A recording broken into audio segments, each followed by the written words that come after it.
warahmatullahi wabarakatuh. Alhamdulillah rabbil alamin wa bihi nasta'inu ala umuri dunya waddin wa ala alihi wa sahbihi ajma'in. Asyhadu an la ilaha illallah wahdahu la syarika lah wa asyhadu anna Muhammadan abduhu wa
Kemudian yang kedua adalah ikhfa. Ikhfa itu artinya samar ya. Kalau tadi idhar jelas, kalau ikhfa itu ada yang mengatakan samar, maka suara n berubah menjadi suara berbunyi eng. Ikhfa juga terbagi kepada 3 bagian. Yang pertama disebut ikhfa aqrab, yang kedua disebut ikhfa ab'ad, yang ketiga disebut ikhfa awsat ya. Kemudian yang ketiga adalah iklab ya. Iklab itu cuma 1 hurufnya adalah ba. Kemudian yang keempat adalah idgham. Idgham juga terbagi 2, yaitu idgham bi gunnah, yang kedua adalah idgham bila gunnah. Kita akan bahas satu persatu untuk hukum nun sukun atau tanwin.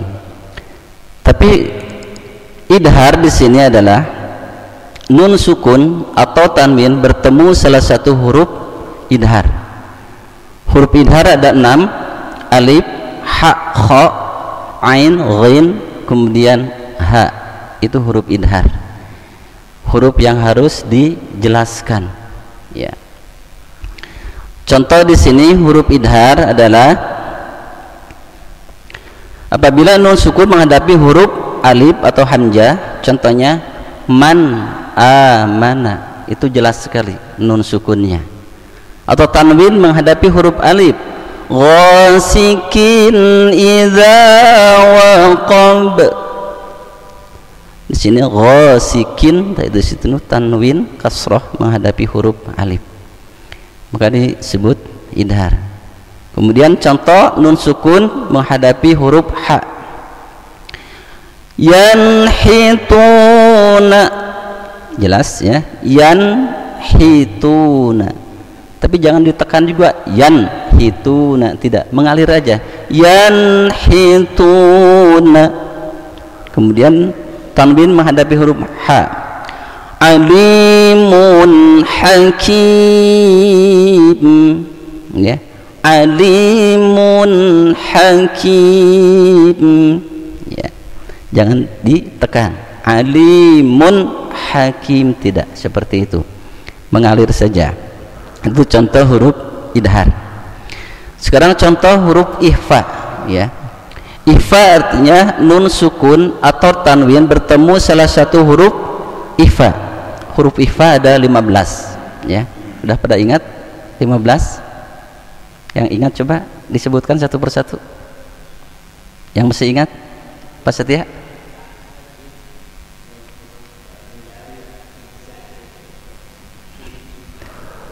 Ya, coba diulang. Ta, fa, jim, dal, za, zai, sin, shin, sod, lod, to, bo, fa, kof, kaf, ya. Harus sesuai dengan makharijul hurufnya, ya, mengucapkan huruf-huruf Arab. Beda dengan huruf-huruf Latin, ya. Kalau huruf Latin biasa, ya biasa, tidak ada perubahan. Tapi kalau tentang huruf Al-Qur'an maka harus sesuai dengan makharijul huruf, ya. Ta, sa, ya, fa, jim, ha, kho, ya. Itu jelas perbedaannya, ya, dengan huruf-huruf A, B, C, gitu, beda, ya, dengan huruf-huruf Arab, ya. Itu hukum ikhfa. Maka contoh ikhfa di sini menghadapi nun sukun menghadapi huruf ta. Contohnya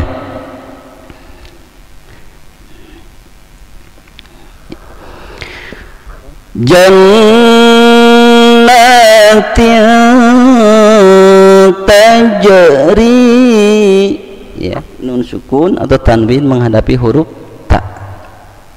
Ta di sini juga termasuk huruf ikhfa. Ikhfanya ikhfa aqrab, gitu, ya. Karena huruf ikhfa itu beda-beda. Ada ikhfa aqrab, ikhfa ab'ad, dan ikhfa ausat, ya. Itu samarnya juga beda, ya. Jangan disamaratakan, ah ini mah ikhfa sama semuanya, tidak, gitu. Ada perbedaan antara aqrab, ab'ad, dan ausat. Ini di sini termasuk ikhfa aqrab, ya. Jannatin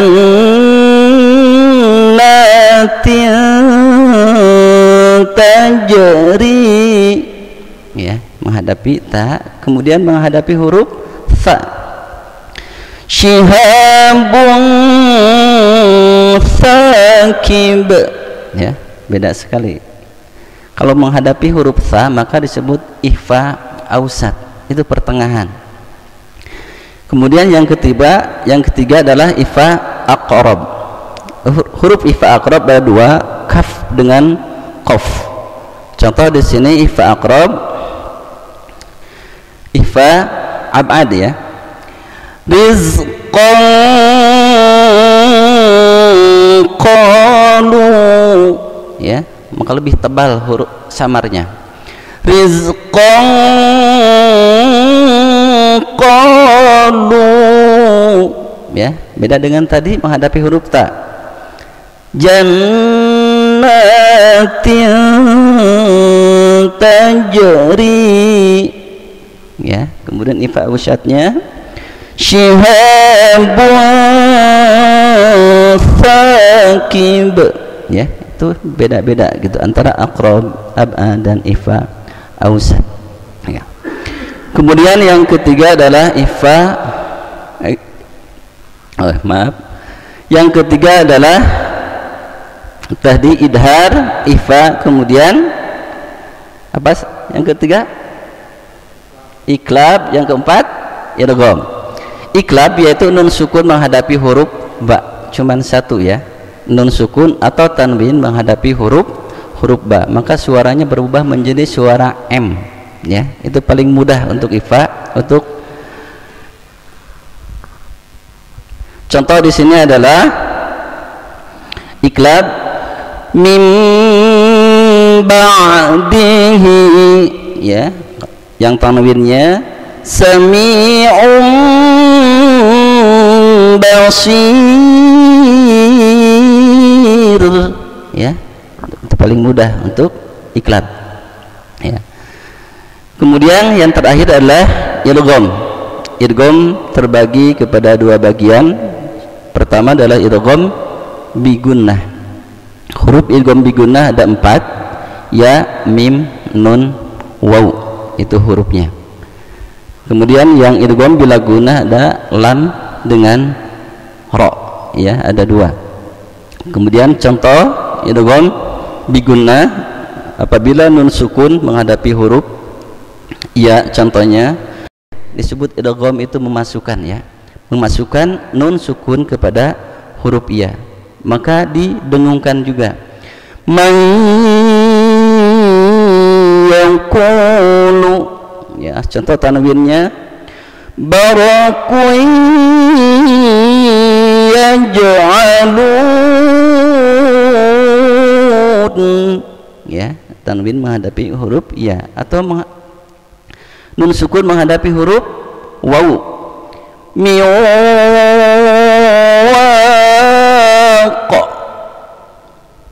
yawma idhin wahiyah, ya, itu idgham bi gunnah. Kemudian yang terakhir adalah idgham bila gunnah. Idgham bila gunnah yaitu nun sukun atau tanwin bertemu salah satu huruf lam atau ra, ya. Contoh di sini nun sukun menghadapi huruf lam, min ladunhu, jelas, ya, idgham bila gunnah, maka tidak pakai dengung, maka suara n-nya masuk ke huruf lam, min ladunhu, ya. Tapi jangan sama seperti idhar, min ladunhu, tidak, ya, mengalir.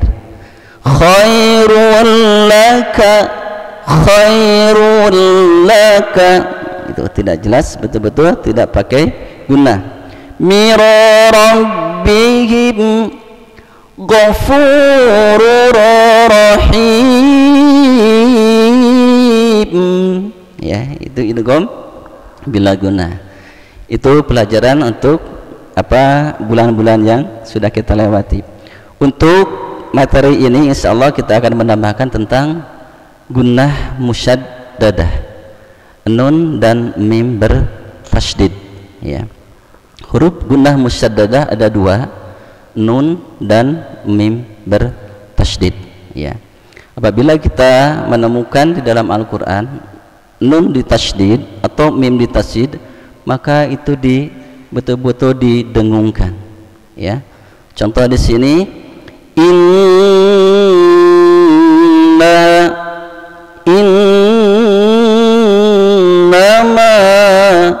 ya, nun bisa sampai dengungnya itu bisa sampai 3 harokat, 3 ketukan, ya, untuk nun.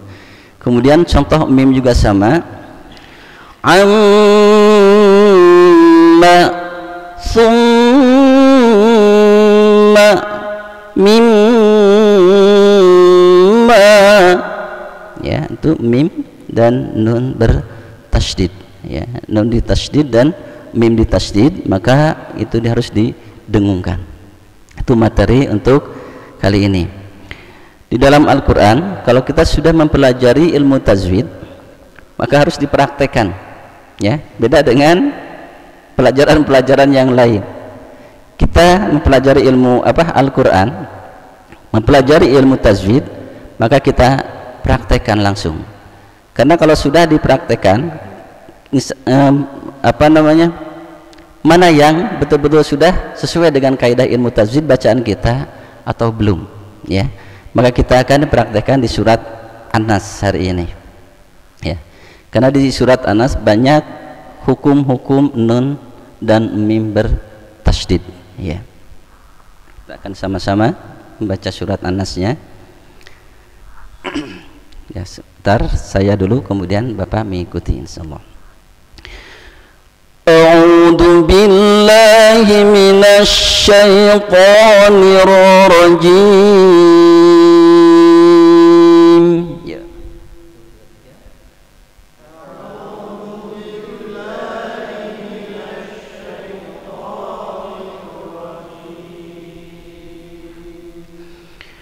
Bismillahirrahmanirrahim.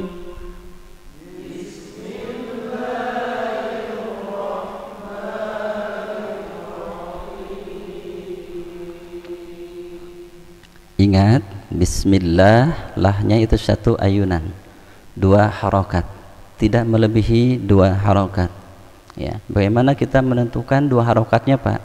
Dengan ayunan aja. Bismillah, ya.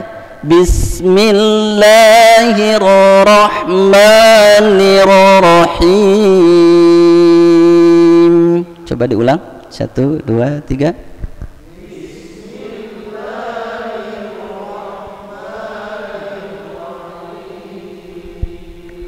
Ya, alhamdulillah.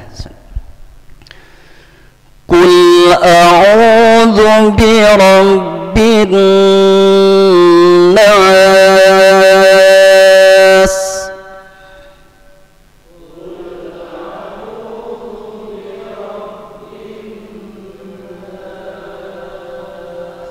Ya, di sini adalah nun ditasdid, ya, maka harus dilamakan dengungnya.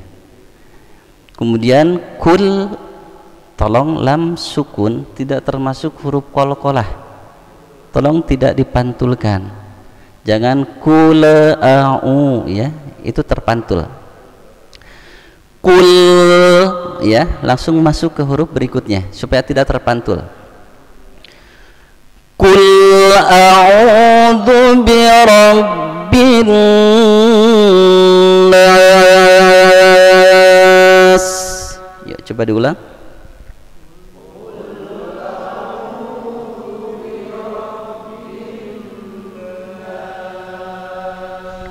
Ya, huruf qaf tidak berat, ya.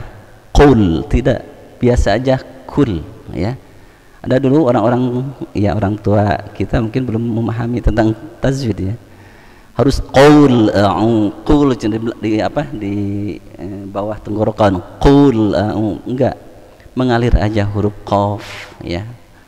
Tidak memberatkan gitu Al-Qur'an itu. Sesuai dengan kaidah ilmu tajwidnya aja, sesuai dengan makharijul hurufnya aja. Tidak qul a'udzu.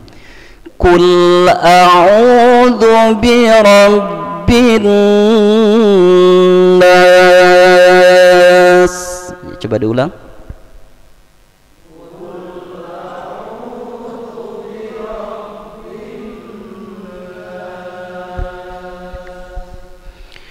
Malikin nas.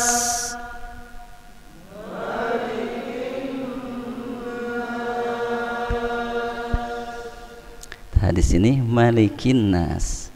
Mungkin dulu ada yang belajar tentang malikin nas. Ada yang mengatakan panjang maknya tuh. Malikin nas, ada gitu, ya. Seperti itu. Makanya kita berusaha untuk memperbaikinya, gitu, ya. Apalagi takutnya menjadi imam malikin nas, itu, ya, takutnya. Sudah mempelajari kaidah ilmu tajwid, maka perbaikilah gitu, sedikit gitu, untuk memperbagus bacaan kita. malikin nas. Coba diulang.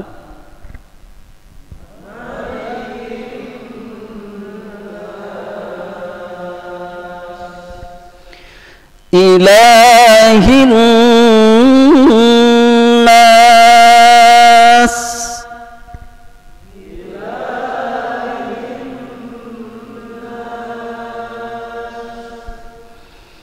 Min syarril waswasil khannas.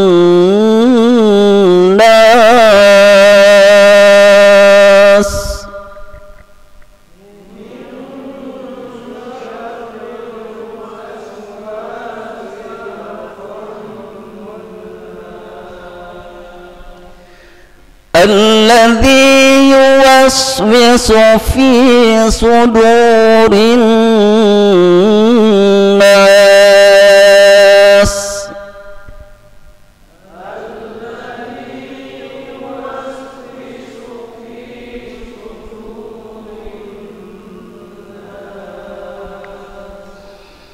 Minal jinnati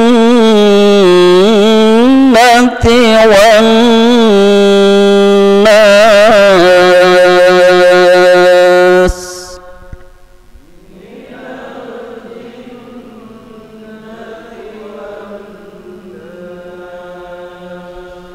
Ya, alhamdulillah kita sudah contohkan untuk materi tentang nun dan mim bertasydid. Ya, mudah-mudahan kita terus istiqomah untuk membaca Al-Quran. Kalau memang kita tidak bisa sejuz sehari, ya minimal kita satu halaman lah sehari. Kalau besoknya miskin bisa 2 halaman per hari.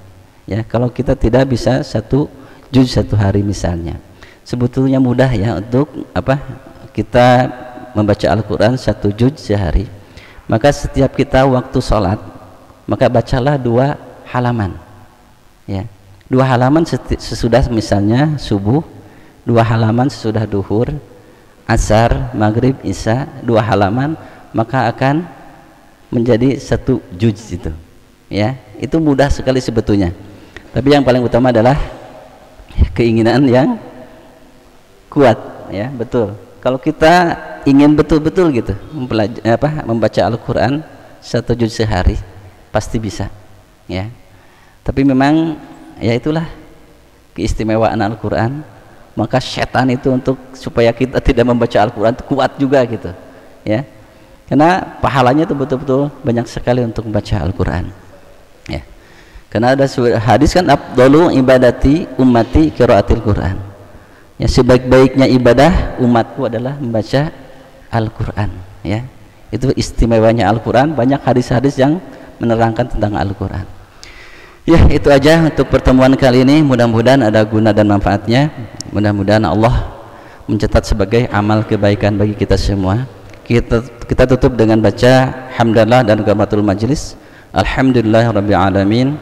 Subhanakallahumma wa bihamdika asyhadu an la ilaha illa anta astaghfiruka wa atubu ilaik.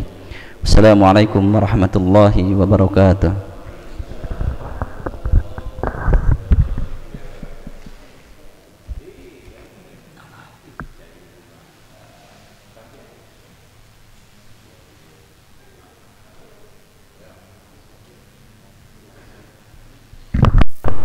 Baik, alhamdulillah, terima kasih pada Ustadz Aminuddin LC yang sudah menyampaikan ilmunya tentang tasyin. Mudah-mudahan menambah semangat kita untuk terus belajar Al-Quran lebih baik lagi. Kita baca hamdalah bersama-sama. Alhamdulillahirabbil alamin. Assalamualaikum warahmatullahi wabarakatuh. Mangga nasi kuning nak.